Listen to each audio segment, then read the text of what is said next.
When I was attending school in Colorado in the 1950s, I discovered it. I used to enjoy traveling and exploring while I was growing up in California. I still do, but I only discovered this canyon by accident when searching for shortcuts, different ways to get back and forth to Colorado. Sybil Zaggers, the widow of the late actor Robert Redford, has finally made the decision to talk about her husband's untimely death. In a startling admission, Zaggers revealed personal information about Redford's last days, illuminating the Hollywood legend's inner turmoil and the tragic circumstances that finally brought about his premature death. However, what untold tale has Sybil Zaggers disclosed? Furthermore, what aspects of Redford's life are still unknown? Come discover the real Robert that was hidden behind the camera's face, a young life put to the test by disease. In his early years, Robert Redford had to overcome numerous obstacles. He experienced illness, worry, exploration, and the untimely death of his mother throughout his early years. He became a person who acquired a strong yet vulnerable core as a result of these challenges.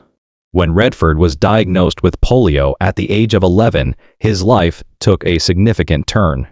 Households were terrified by this disease, which has afflicted families all over the world. In addition to being a disease, polio was a word that both parents and children dreaded.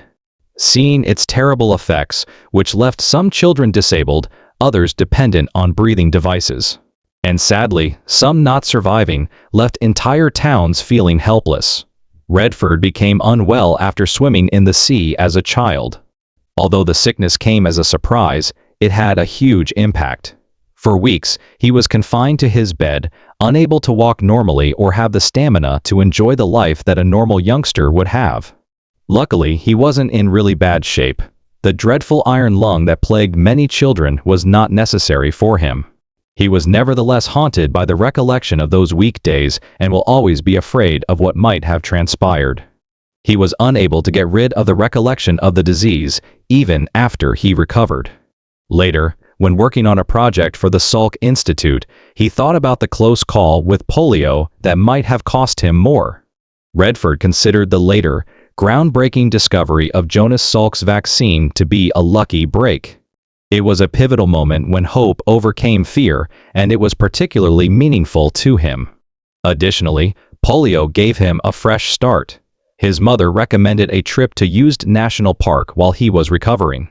After his sickness, she believed the fresh air and natural beauty would give him a new perspective on the world. He was affected by this visit for a long time. Something deep inside of him was awakened by the majesty of the towering cliffs and tumbling waterfalls. He had never before felt the resonance of the enormous mountains, rushing rivers, and expansive skies. He no longer merely desired to observe nature in awe. Now he wanted to lose himself entirely in it. The feeling intensified throughout the 2 teenage summers he spent working in use. Strolling along trails, climbing rocks, and spending time in nature went beyond simple work. It was as if the park had taken hold of him and become part of him. It was a haven he could return to in his mind and in his recollections. He would go on to make a movie about Yosemite many years later and describe how that first journey was when he really realized how beautiful the world was. Redford was given a baseball scholarship to start college after he recovered his strength and felt curious about what life has to offer. His outstanding academic record and physical prowess allowed him to access chances at the University of Colorado, suggesting a promising future. Even though he seemed like a bright, vivacious young man with a lot of potential, there was something wrong with him. His inner self was continuously pulled by the allure of college life, which included drinking, partying, and the thrill of racing cars. His life nearly ended in a flash of excitement in the early 1950s. He was traveling recklessly at 90 mph in the direction of Santa Barbara when he lost control and collided. Once again, luck was on his side, but it could have been fatal. He understood the fragility of life after escaping the collision unscathed. He still struggled with making decisions, though. Redford then received the most terrible blow of his early life. At the age of 18, he was still a teenager when his mother, Martha, passed away.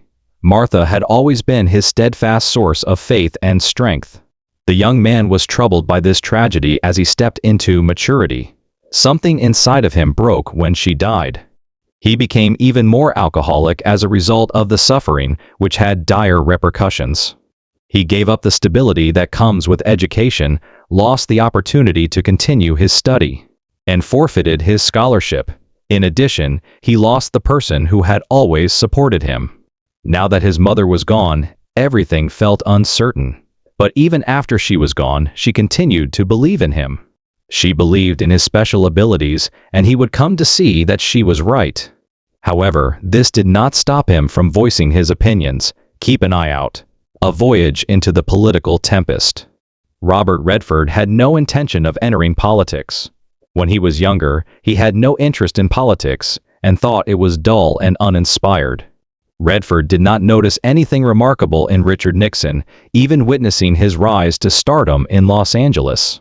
If Nixon was the embodiment of politics, Redford saw it as lifeless and unpassionate. He disassociated himself from politics since he was adamant that it was useless to him. But in life, surprises can happen all the time. It was in Europe, not the United States, that Redford's worldview changed. He set out on a sea voyage when he was 18 years old. He walked Paris's streets, visited Florence, and found himself surrounded by art, history, and culture that were entirely different from what he was used to back home. He lived in a charming bohemian neighborhood in Paris where students from all areas gathered. These young people talked passionately about their countries, equality, and wars. Redford first felt unprepared during the Algerian War when students engaged in heated discussions about politics, justice, and the responsibility of the government. He listened, but he told himself that he didn't know anything about the politics of his own nation, much less those of the world. He was mortified by this realization, but it also marked a new beginning for him. He began reading widely, delving into the writings of French and Italian authors in addition to American ones. He studied the viewpoints of both liberal and conservative newspapers. He gradually came to the conclusion that America was not the world's center. Different nations had differing opinions about America, ranging from praise to disapproval. For him, this insight opened his eyes and changed politics from a remote and dull topic to a dynamic force influencing the development and collapse of societies. It became important to him. Redford's ideas were impacted by politics, yet he never wavered from the importance of art and storytelling. He believed that films might explore the human condition more deeply than political discourse. Redford made it clear that the Sundance Film Festival was for creative people, not politicians. He believed that rather than encouraging divisive debates and strife, Sundance served as a forum for stories that cut across boundaries and spoke to the core of mankind. Despite his best efforts to avoid politics, history nonetheless managed to pull him back into it. Redford felt strongly when Donald Trump entered the electoral sphere in 2015. At first, he thought that Trump's boldness and disobedience of conventions were upsetting the status quo. For a moment, it was refreshing to see someone challenging the status quo. But Redford's opinions changed with time. During Trump's presidency in 2018, he lost his sense of identity in his native country. The country he had loved seemed to have become a place of hatred, separation, and anger. While good-hearted voices appeared to disappear, authorities encouraged discrimination.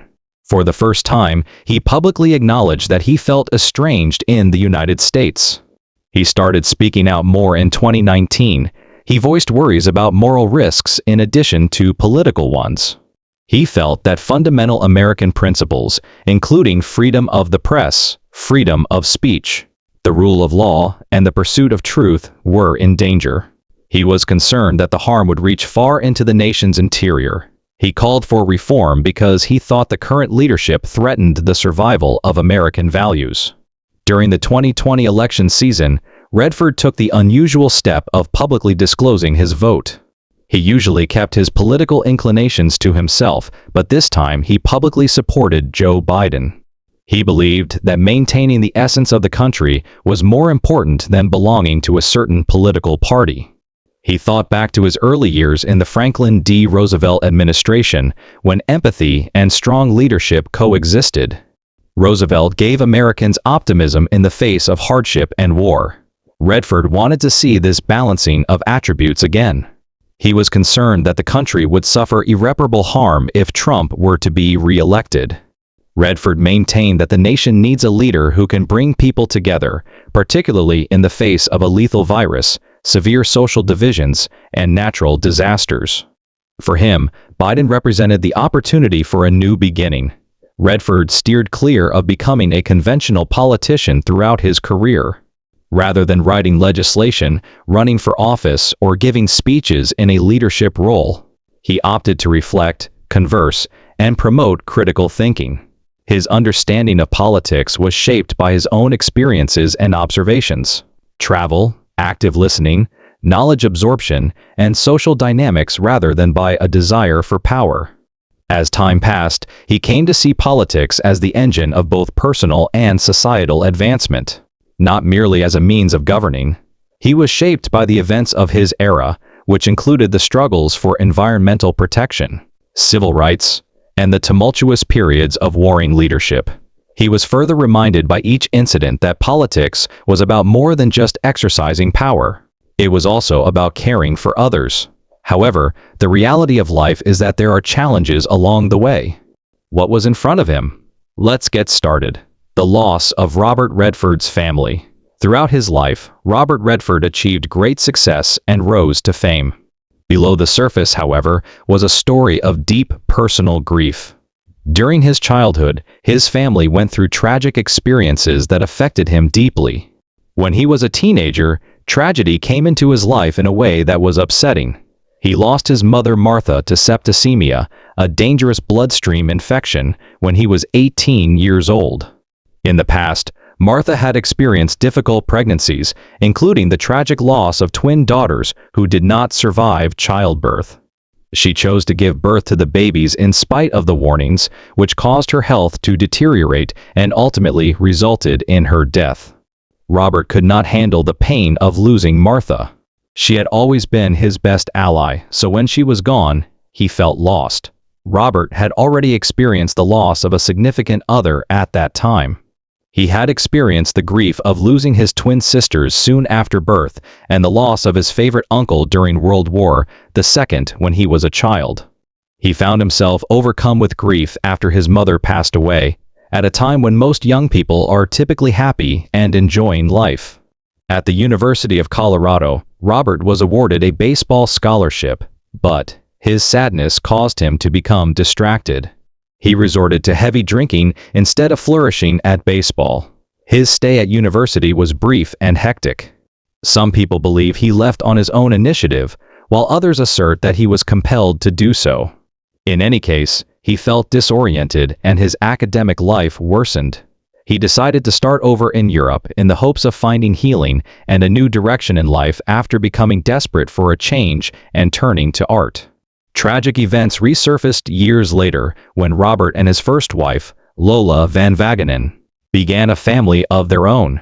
Tragically, their son Scott died of sudden infant death syndrome only 2.5 months after his arrival in September 1959. Soon after starting their journey together, Robert and Lola, who were only 21 and 20 years old, were devastated by the loss of their child.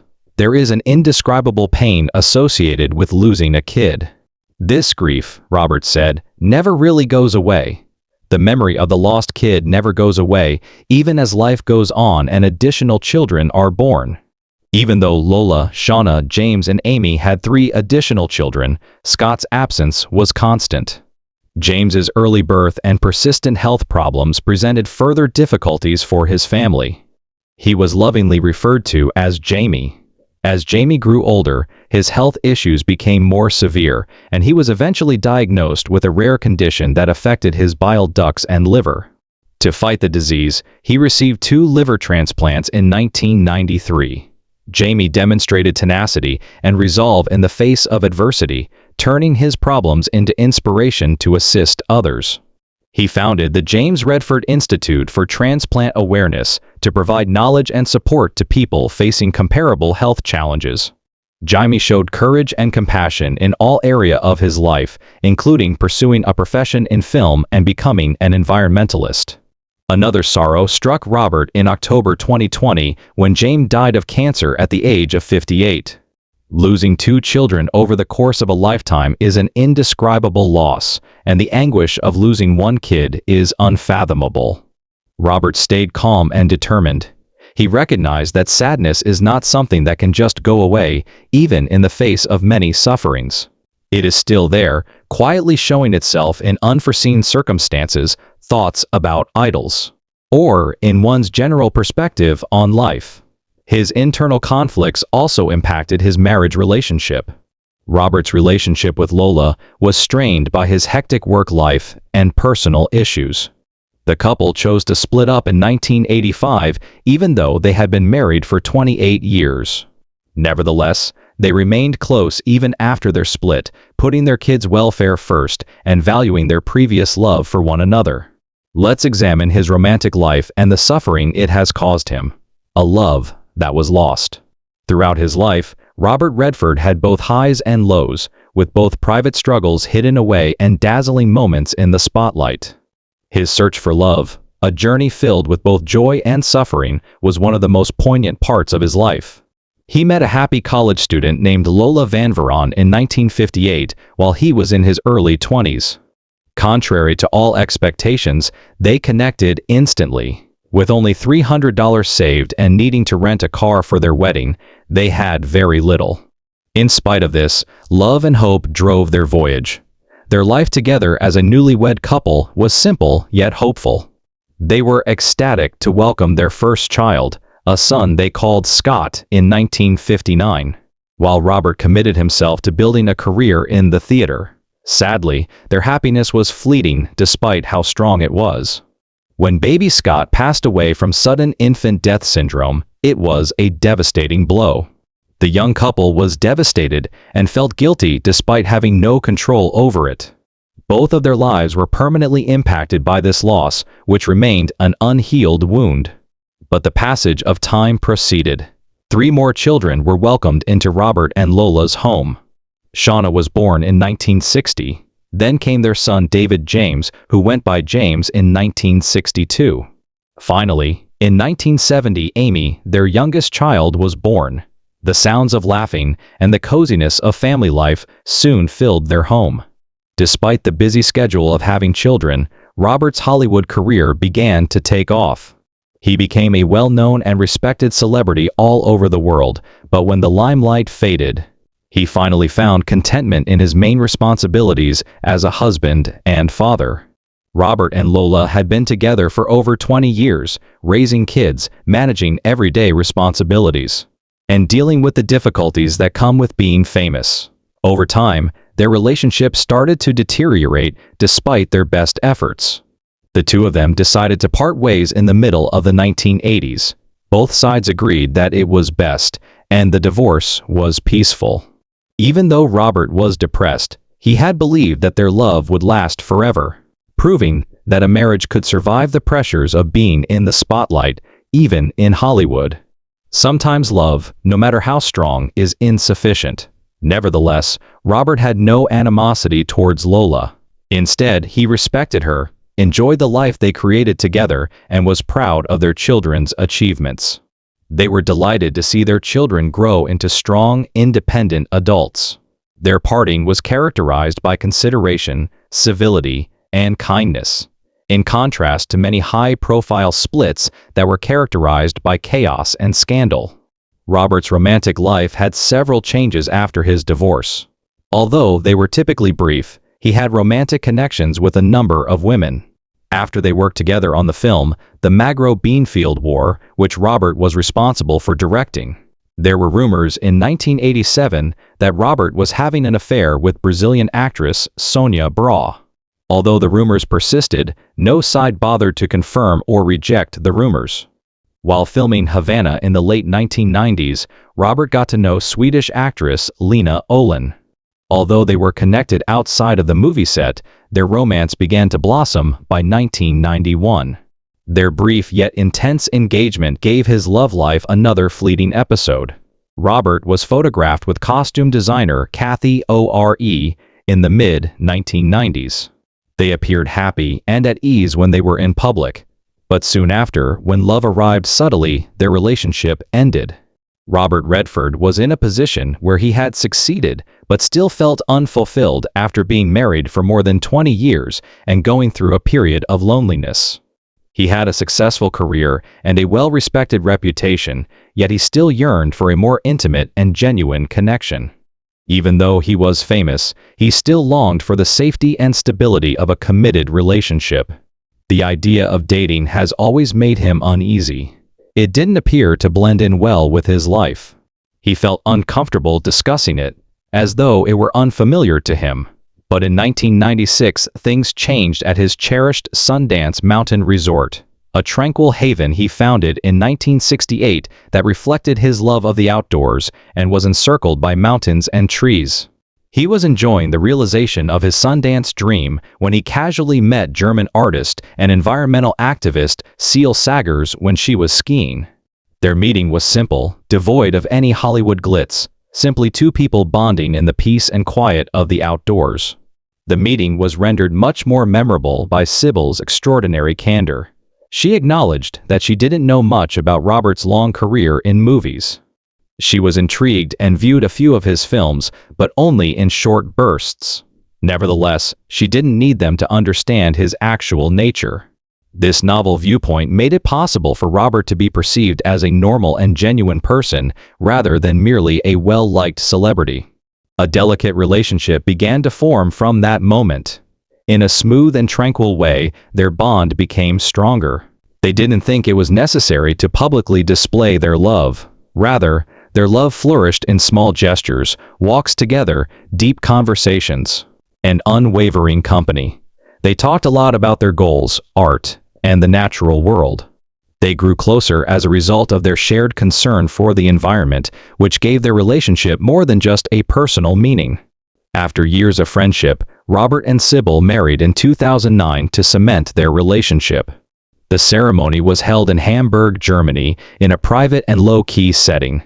It was a silent demonstration of commitment rather than a grandiose occasion.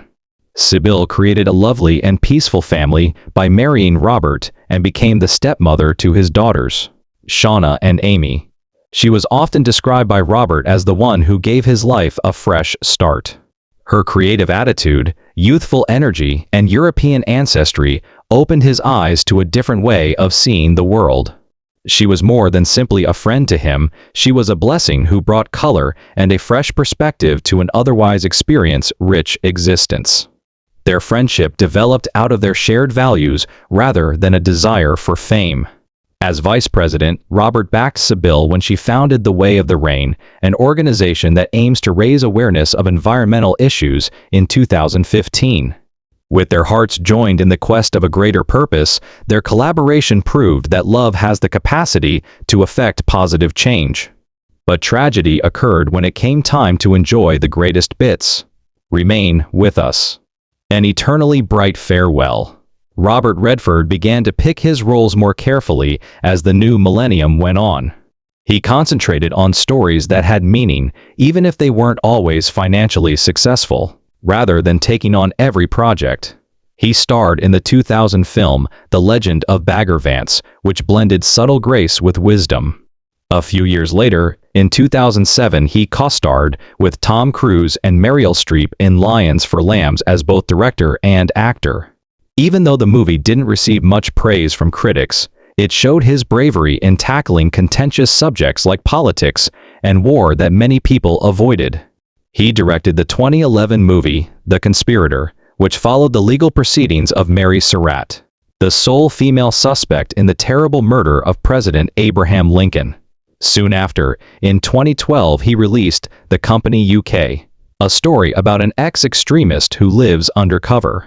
Redford kept a balance between humor and provocative topics alongside actors like Julie Christie and Sheila LaBeouf. Then, in 2013, he stunned the world with an incredible show of talent. He portrayed a lone sailor battling the weather in the movie All Is Lost, dealing with both mental and physical difficulties. The character relied heavily on his gestures, facial expressions, and the impact of quiet rather than having many phrases. His creative vision lives on even after his departure. Despite the fact that Robert Redford is no longer performing, his influence endures. Many find inspiration in his creative vision and commitment to his work, even in his absence. His influence endures through his work, recollections, and the artists he has influenced. Despite the fact that his voice is no longer audible, the impact of what started at Sundance will last for many years. The film industry will always be impacted by Robert Redford. How do you feel about Redford, Robert?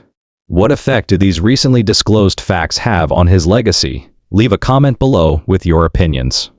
Remember to hit the notification bell, like, and subscribe for more interesting content.